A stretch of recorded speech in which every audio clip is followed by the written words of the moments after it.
Who would have thunk it? Not me. And how inspired they are.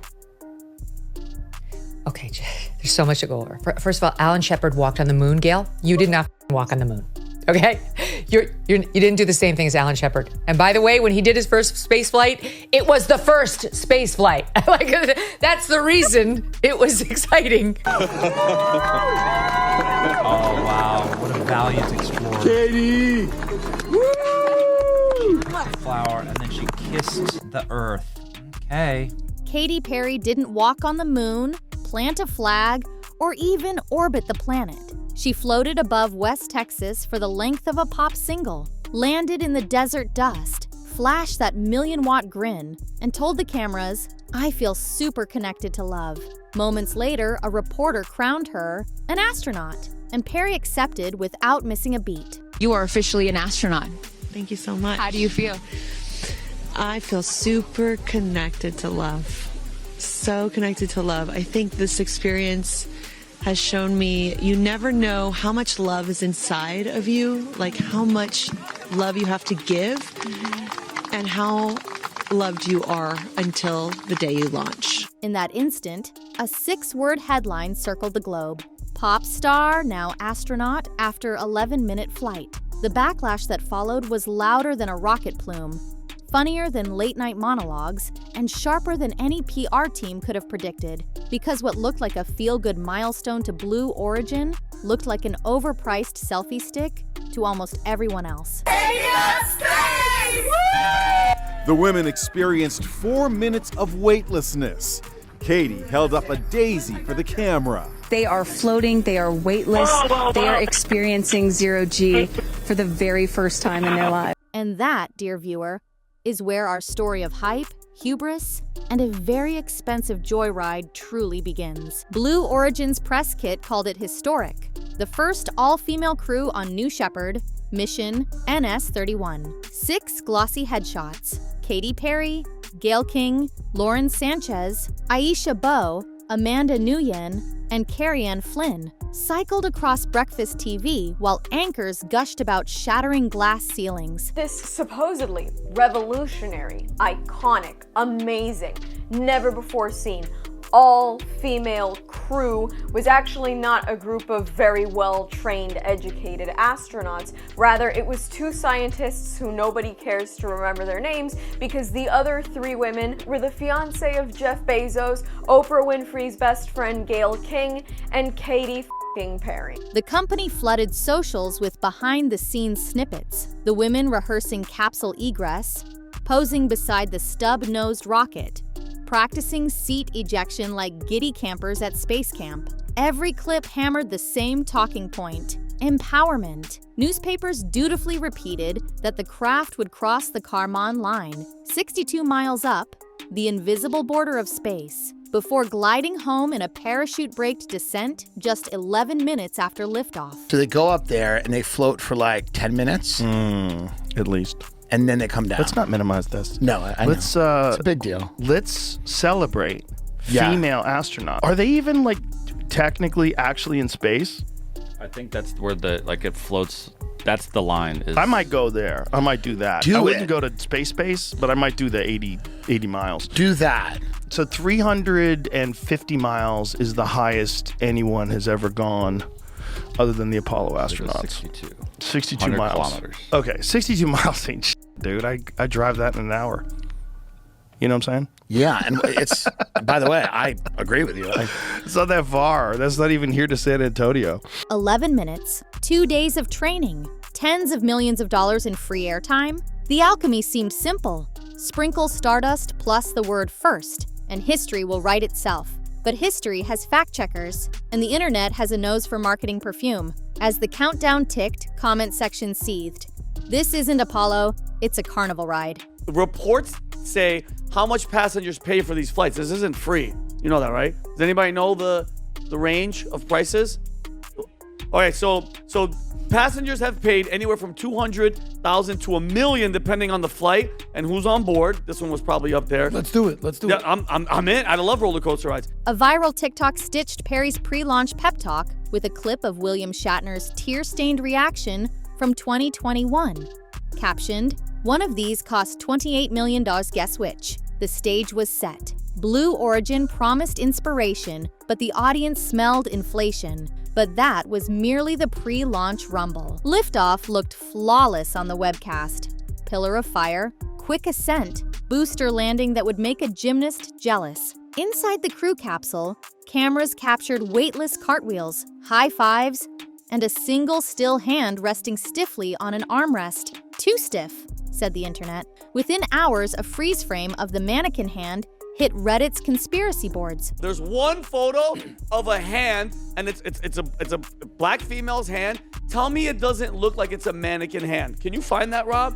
Could you find that photo? Just put mannequin hand. It looks so fake inside. Let me see if Rob can find it. Look at that. Zoom in on that. That's a plastic fake hand. What is that? That looks like a freaking, right? Kiko looks like a mannequin. What? I don't believe it. I don't believe it, guys. Hold on. If you're going to do this mission and celebrate in a flower in mid-flight, where's the launch? Don't you want to be in there? Where's that footage? That's what I want to see. Threads accused Blue Origin of staging footage, filming inside a mock-up, even inserting CGI breath. One poster wrote, "That's not microgravity, that's micro-budget." Hashtag fake space and hashtag Barbie hand rocketed to trending. Simultaneously, the Valuetainment podcast aired a segment titled Astronaut Participation Trophies. Hosts mocked the notion that an 11-minute parabola qualified as exploration, prompting thousands of clips and stitches. The narrative cracked. Was this truly a leap for womankind or a marketing pogo stick? And the loudest laugh was still revving in the wings. Cue Megyn Kelly, fresh coffee in hand, flipping through launch footage on her show. She made it 15 seconds before laughter derailed the monologue. Wiping tears, she dubbed the rocket a flying nipple and christened the crew Space Bimbos. Can you please just give me a little taste of your thoughts of those idiot celebrities who flew up on Jeff Bezos's man-sized rocket to space? I love everything about it. I love the fact that they all decided to be part of Jeff Bezos's phallic fantasy to get in his shaped rocket. Their little spaceship is shaped exactly like a breast with a big nipple at the top and blast out into, like, quote, space. The phrase detonated across X like stage pyrotechnics. Memes of Renaissance cherubs riding giant bottle shapes, AI deep fakes of the capsule sprouting mascara lashes. In a single segment, Kelly reframed the mission from empowerment saga to late-night sketch, and the internet adored every savage minute. Influencers lip-synced her rant. Even football podcasts paused playoff chatter to quote her punchline. Overnight, Blonde Origin became shorthand for everything eye-roll-inducing about celebrity space tourism. Blue Origin's comms team tried to pivot, posting science class infographics, highlighting Aisha Bowe's rocket science resume, but the algorithm had tasted blood. Searches for Blue Origin mannequin hand outperformed Blue Origin crew bios 10-1. Yet the backlash hadn't reached terminal velocity because celebrities smell fresh roast like sharks smell chum. Olivia Wilde uploaded a story of Perry exiting the capsule, captioned, "Getting off a commercial flight in 2025. Amy Schumer tweeted, "I did 11 minutes on stage once. Guess I'm a Nobel laureate now." Emily Ratajkowski posted a reel calling the trip cringe in 0G. And then came the corporate uppercut. Wendy's official account simply wrote, "Can we send her back?" 8 words, 600K likes, marketing textbooks, already documenting the strike. Pop culture sites feasted. Think pieces titled, "The Day Everyone Agreed on Something. Katy Perry is not an astronaut." Can you go to the New York Post story cover? What a phenomenal title. Whoever came up with this title, give this guy a freaking raise. Send him to the spa. I just show the link, Rob. Just go to the link. Tell me how this is not awesome. Astronaut. Okay, look at this. Rob is going to figure this out. Astronaut. Conspiracy theories swirl about Katy Perry's faked Blue Origin space mission. Late-night hosts photoshopped the rocket into lipstick tubes and party hats. The word astronaut itself started trending alongside asterisks and air quotes. Meanwhile, resale sites listed NS-31 mission patches for hundreds of dollars, advertised as rare meme memorabilia. A zero-G flight intended to inspire young girls was now fueling eBay scalpers. Blue Origin finally answered, through the only voice loud enough to rival the mob. First salvo, opening night of her Lifetime's tour in Mexico City. Lights down, heartbeat bass, then Perry's silhouette in a glittering glam suit. Not the blue flight suit, but close enough to nudge the meme. "Has anyone ever called your dreams crazy?" she asked the screaming crowd. The screens behind her flashed old newspaper clippings about the Wright brothers and early female aviators, subtle as a sledgehammer. Next morning, her Instagram carousel featured the daisy she carried on the flight, captioned, "There's more love inside you than criticism outside you." Comments divided instantly. Prayer hands emojis versus rolling eyes gifs. Media outlets wrote that Perry had shut down the haters, but the ratio told another tale. Gayle King doubled down on CBS Mornings, comparing their trip to the Mercury 13 Pioneers. I have Gayle King claiming that it was sexist. The way Go the ahead media and play covered this it. clip. Go ahead, Rob. I don't like that people are calling it a ride. A ride, you never see a male astronaut who's going up in space and they said, oh, he took a ride. We actually duplicated the route that Alan Shepard did. That's why it's called, this particular capsule is called the New Shepard. We duplicated that route. No one said he took that ride. Yeah. It's always referred to as a flight or a journey. So I feel that that's a little disrespectful to what the mission was and what the work that Blue Origin does. They went on a space mission. technology.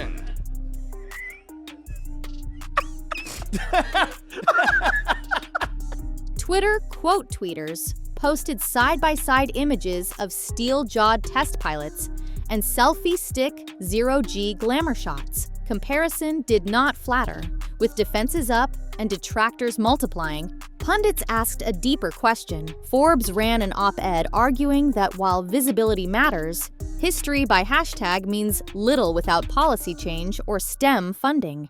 Environmental critics resurrected Prince William's 2021 jab at space tourism's carbon cost and tacked Blue Origin's latest burn-off plume onto infographic threads. Climate activists noted that a single New Shepard launch emits roughly the same CO2 as the average person produces in a lifetime. Suddenly, the conversation shifted from, is Katy Perry an astronaut? To, should billionaires be selling sky joyrides while oceans boil? Even William Shatner, who once returned from his own Blue Origin flight in philosophical awe, suggested that maybe, just maybe, not every celebrity trip needs a ticker tape parade. Space tourism advocates countered with points about technology, trickle-down, and lunar resource dreams.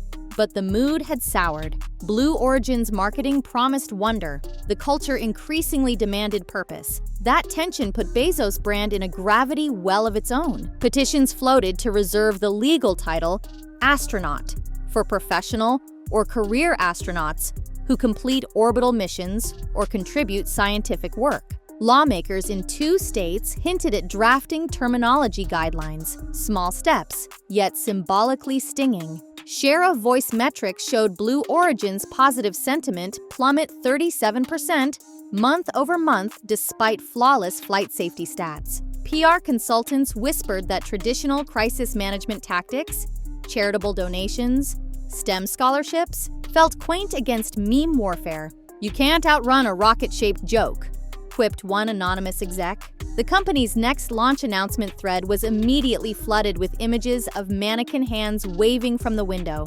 Whatever loftier goals Blue Origin harbors, lunar landers, orbital habitats, NS-31 ensured they'll carry a luggage tag labeled Space Bimbo Ride for years to come. So where does that leave celebrity space dreams? The answer lands in our final descent. Katy Perry is still a chart-topping icon. Blue Origin still owns reusable boosters that land with sci-fi finesse. Yet April 14th, 2025 marks the day the culture clocked out on stage-managed firsts. Viewers, burned by marketing masquerading as milestone, wielded roast humor like a laser pointer and watched the narrative chase the red dot until it collapsed. Maybe the flight will inspire a kid somewhere to build rockets. Maybe it will only inspire better memes. Either way, the internet sent a clear telemetry reading. authenticity, or crash and burn. Next time a celebrity straps in for 11 minutes of weightlessness, the countdown of skepticism will start long before T0. So what's your orbit on this? Is it harsh to gatekeep the word astronaut? Or is protecting language a step toward protecting meaning? Drop your take below. We read every comment. And buckle up. If you thought this was wild, wait till you see the next publicity stunt that tries to call itself history. End of transmission. For now.